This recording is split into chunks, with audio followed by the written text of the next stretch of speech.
தக்காளி தூக்கலாம். தக்காளி போட்டு இதில் இப்போது எண்ணெயும் கடுகு உளுந்தம்பருப்பு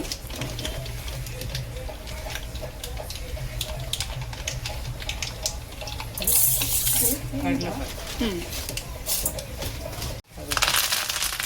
இது இப்போ கொஞ்சம் வறுக்கணுமா? இது இல்லை கொஞ்சம் சவக்கணும். ஓகே.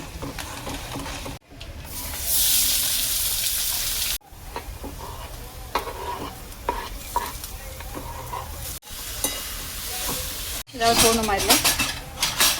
இப்போ போதும். இப்போ மஞ்சள், உப்பு, சாம்பார் பொடி, கடலை மிர்ச்சி,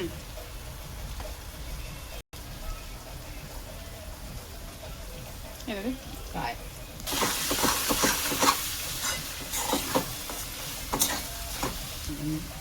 சர்க்கரை, தூள். இப்போ கொஞ்சம் எண்ணெய், நல்லெண்ணெய்